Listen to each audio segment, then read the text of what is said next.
Bonsoir à tous et merci de nous suivre sur RTI2, la chaîne la plus proche de vous. À la une de l'actualité, notre escale 225 nous conduit tout droit dans le village de Soko, à la découverte plutôt des singes mystiques et mythiques qui vivent en harmonie avec les villageois de cette localité. Et puis hors de chez nous, en Somalie, un attentat a eu lieu dans la capitale, Mogadiscio, et a causé la mort de 9 personnes. Encore merci à vous de nous suivre sur RTI2. Aujourd'hui est samedi. Et tout de suite, nous passons à notre rubrique du jour.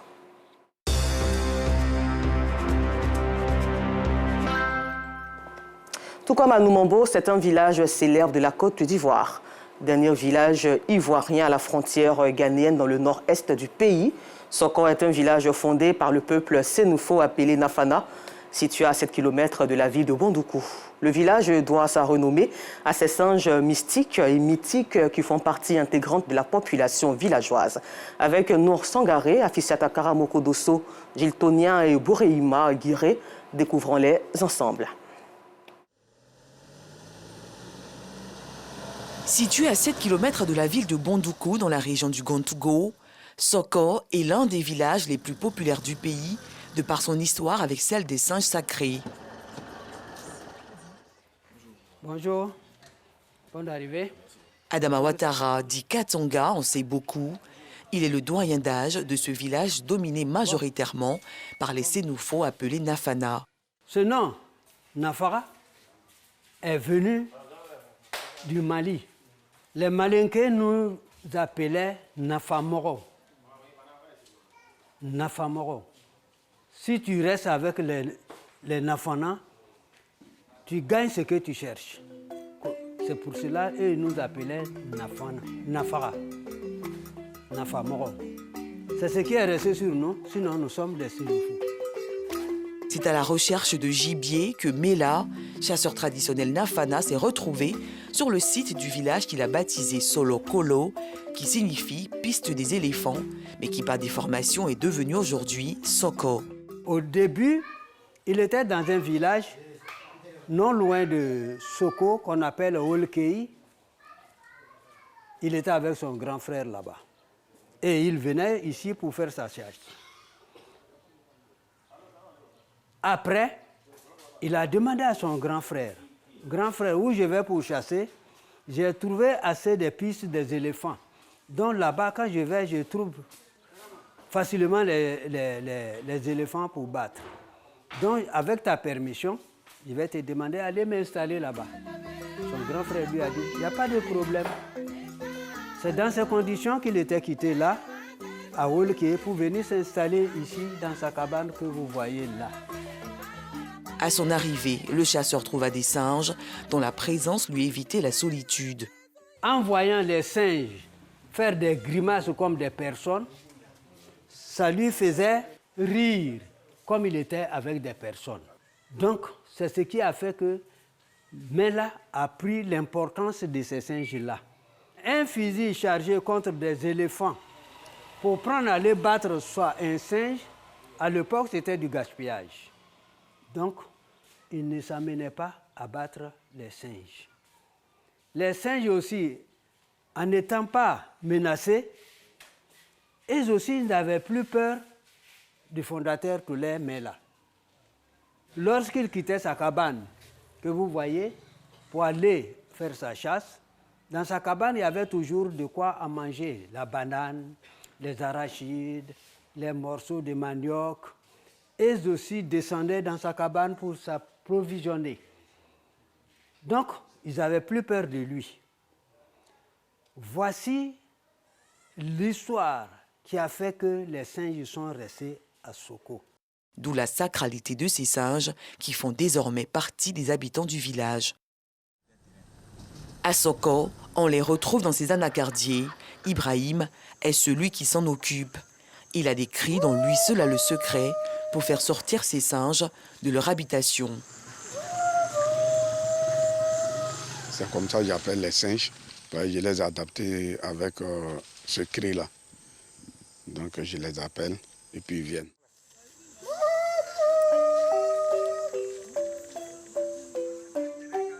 Au bout de quelques minutes, ces primates font surface pour nous souhaiter la traditionnelle Fotamana.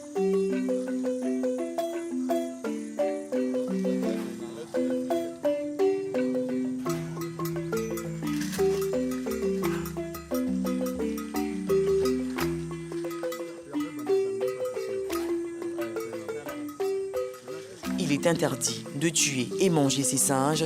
Celui qui a tué le singe sans se déclarer, tu tombes malade. Mais quand tu déclares, on fait les sacrifices, rien ne t'arrive. Mais en te cachant, sans adoration, sans sacrifice, tu tombes malade. Pour conforter dans les esprits le caractère sacré des singes dans le village de Soko, ces primates ont droit aux mêmes honneurs funéraires qu'un être humain. En cas d'un accident que l'un de nous tue un singe, il va l'enterrer comme une personne. Et même tirer fusil. Si c'est un mâle, tirer fusil 3 fois et 3 coups. Et si c'est une femelle, 4 coups. Et c'est ce qui est resté. Donc, tu abats un singe par un accident, tu l'enterres comme une personne. Les mythes construits autour de ces singes sont nombreux. Le plus répandu est celui lié à Samori Touré. Certains racontent que devant la menace suscitée par ce guerrier, les habitants auraient demandé à un devin de les transformer en singes afin d'être sauvés. Mais une fois le danger écarté, le féticheur n'eut pas le temps de redonner la forme humaine à ses frères, une version démentie par le doyen du village. Si quelqu'un vous dit que Samori Touré est venu ici, cela est archi faux. Parce que les singes qui sont là, le fondateur du village a trouvé les singes là en place. Ces singes mystiques et mythiques ont donné au village de Soko sa renommée. Venir en tourisme dans la région du Gontougo sans y faire un tour, c'est passer à côté de son voyage touristique.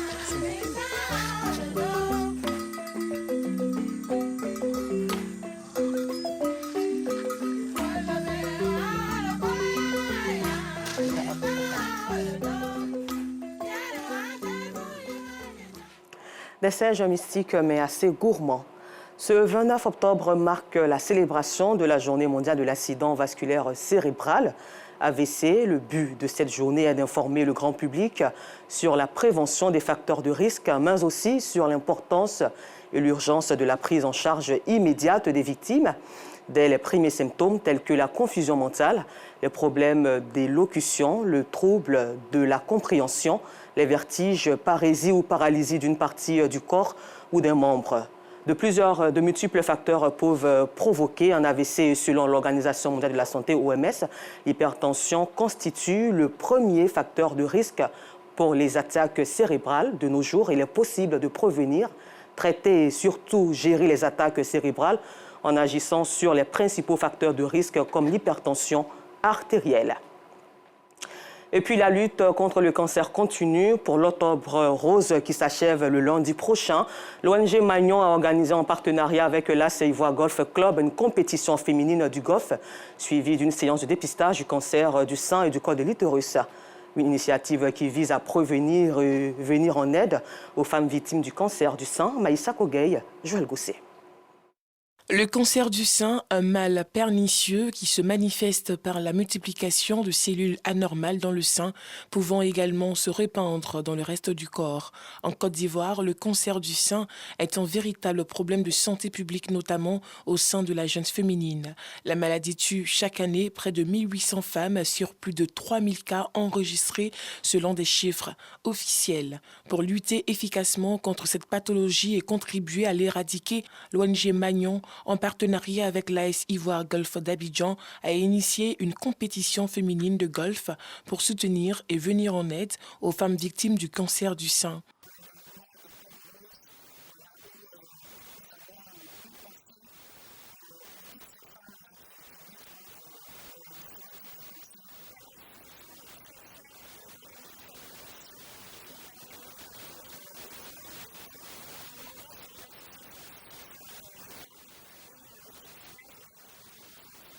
Une initiative soutenue par les golfeurs.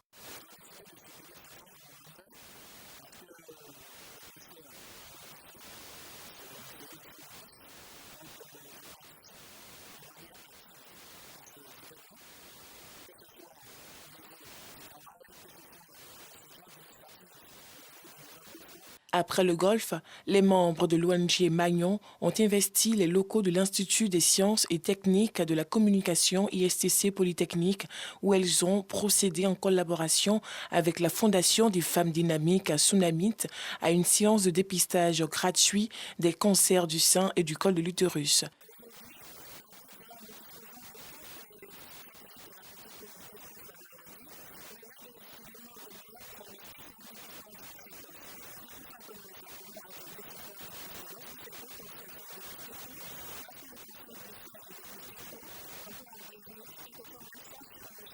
L'ONG Magnon œuvre pour le bien-être des veuves et orphelins.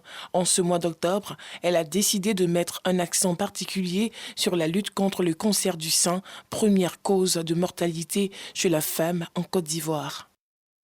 Un peu plus loin d'Abidjan, l'As Yamoussoukro Boisflé d'Alois constitue l'un des tronçons accidentogènes de la Côte d'Ivoire. Les engins à 2 et 3 roues sont plus impliqués dans ces accidents qui endeuillent de nombreuses familles. Pour tirer donc la sonnette d'alarme, l'ONG Code de la route investit le terrain de Bonon pour sensibiliser les conducteurs des engins à 2 et 3 roues sur l'importance du permis de conduire, du port du casque et le civisme routier par la distribution de plusieurs casques. Le point de Soro Corona de RTI Boaké. Oscar Kwadiou est conducteur de moto-taxi à Bonon. Oscar n'a pas de permis de conduire, document lui permettant d'exercer cette activité. Aussi, il ne dispose pas de casque pour le protéger contre d'éventuels accidents. Des fois, quand tu portes le casque, les clients, beaucoup, il y a d'autres qui aiment le casque, mais par contre, il y a d'autres, quand tu portes le casque, ils ne sont pas trop d'accord avec. Nous sommes conscients du danger, mais bon, je n'ai pas de permis, mais je sais que ce n'est pas normal.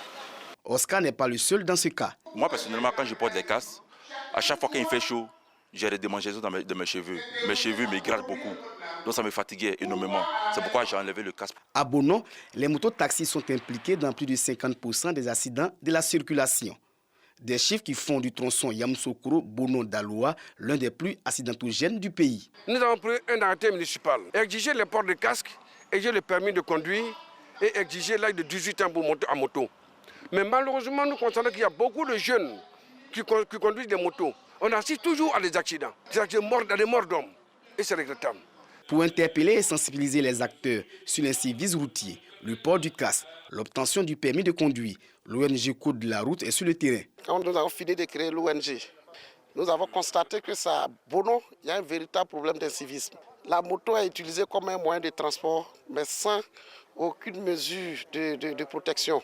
À cette cérémonie de lancement de ces activités, l'ONG Code de la route a formé plus de 200 conducteurs d'engins à 2 et 3 roues. Formation portée sur le respect du code de la route. C'est l'auto-école qui est le temple de l'initiation au langage de la route. Or, quand on n'a pas le permis de conduire, on pense que la route est un espace où on peut faire ce qu'on veut. Et c'est cette mauvaise conduite-là, la méconnaissance des règles de circulation, qui entraîne souvent l'implication des 2 et 3 roues dans beaucoup d'accidents en Côte d'Ivoire, malheureusement avec son corollaire de tuer. J'ai retenu que vraiment le Nord, respect des codes de la route, mais en danger nous met notre propre vie et ainsi que la vie des autres aussi. Et ne pas porter le casque, c'est exposer soi-même. Et le permis aussi, je vais mettre ça comme un projet en cours. Je vais tout faire pour pouvoir obtenir un permis, pour pouvoir être vraiment en règle. L'ONG Code de la route s'assigne pour mission à travailler à réduire les accidents de la circulation en Côte d'Ivoire. L'ONG se veut un outil d'aide à l'État de Côte d'Ivoire afin que les mesures éditées soient appliquées sur le terrain. Plusieurs casques ont été distribués. Après Bonon, l'ONG Code de la route sillonnera les départements de Boisflé et Ziounula pour toujours sensibiliser les usagers de la route sur les dangers liés aux accidents.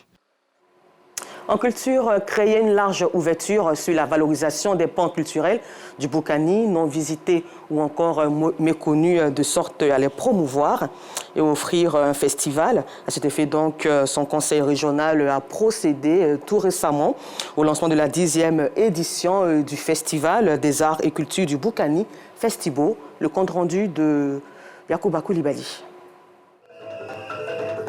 Institut Goethe, commune de Cocody. Ces jeunes chorégraphes, ressortissants de la région du Boukani, dansent au son du balafon. Une manière pour eux de valoriser cette danse traditionnelle. L'objectif de ces jeunes chorégraphes est soutenu par le conseil régional et l'ONG Étoile du Bunkani. Cette prestation artistique a lieu à l'occasion du lancement du Festival des Arts et Cultures du Bunkani Festibo, qui est à sa 10e édition. Et le thème de cette année, c'est culture, artisanat et tourisme, facteurs de développement local. Alors donc, pour parler de développement, il va bien falloir associer les forces vives de cette région-là, en l'occurrence la jeunesse et les femmes. Donc nous aurons des assises régionales de la jeunesse, nous aurons le forum régional des femmes pour parler des questions d'autonomisation des femmes, mais aussi des questions de financement de projets des jeunes. Nous avons de bonnes choses chez nous, surtout notre culture, notre danse traditionnelle qui est intéressante mais qui n'était pas connue. Donc l'arrivée des festivals a fait que cette danse-là est vraiment connue aujourd'hui à travers le monde. Le Festival des Arts et Cultures du Bunkani Festibo se veut une vitrine de la mosaïque culturelle et du renforcement de la cohésion sociale des peuples du Bunkani. Une valeur partagée par le directeur de l'Institut Goethe. On partage quelques objectifs et valeurs. Et je crois une de ces valeurs, c'est l'acceptation de la diversité culturelle. Parce que notre institut travaille dans l'échange culturel. Dans cette région, il y a quand même une diversité culturelle, une très grande richesse, mais qui en réalité peut parfois poser des problèmes. Et c'est pour ça qu'on trouve le festival fait un très bon travail en intégrant toutes les populations. Une occasion pour Ian Philippe, président du conseil régional, de lancer un appel à la mobilisation autour des enjeux du Festibo. Un appel donc à toutes les filles et les fils du Bunkani à s'approprier ce festival des arts et cultures du Bunkani, mais également aux amis du Bunkani qui ont un quelconque intérêt ou qui se sentent appâtés, attirés par cette région, pour que tous ensemble, dans la cohésion, comme un seul homme, nous puissions travailler à sortir cette région de sa léthargie, mais surtout à la présenter au monde sous ses plus beaux jours. Pendant ce festival, des activités de sensibilisation et de formation ont lieu autour d'une thématique sur les questions sociales, environnementales et sécuritaires qui se posent à la région. Et puis toujours en culture, l'éducation socle d'une société responsable était le thème au cœur du lancement de la 4e édition du festival Niangon, Ma Fierté. Aboulaziz Guira. Et c'est reparti pour une nouvelle édition du festival Niangon, Ma Fierté dans la commune de Yopougon. Les populations de cette cité vont vibrer au rythme de ce festival initié par l'association Niangon, Ma Fierté.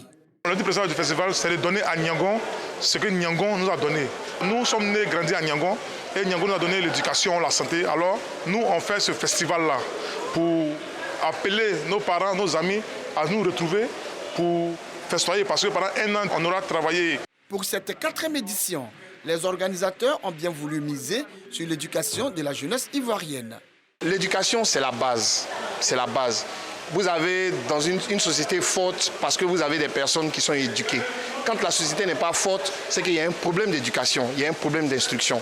Et nous avons voulu vraiment nous appesantir sur l'aspect éducatif. En attendant le début des festivités, les attentes sont énormes du côté des participants. Cette 4e édition devait être l'année de la consolidation même de Niangon Ma Fierté. Parce que déjà, je pense que les 3 années passées, c'était des apprentissages, mais une 4e année, je pense que ça doit être l'année de la consolidation de Niangon Ma Fierté. Et donc, je suis là pour soutenir cette activité parce que depuis le début, nous avons cru aux jeunes de Niangon et donc nous avons décidé de les soutenir à toutes les étapes.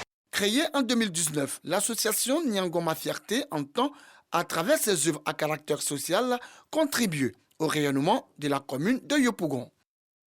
Et puis nous le disions en titre, en Somalie, 2 voitures piégées ont explosé ce samedi 29 octobre à Mogadiscio, devant le ministère de l'Éducation, faisant au moins 9 morts et endommageant plusieurs bâtiments. Encore merci et bonne suite de programme sur RTI2, la chaîne la plus proche de vous.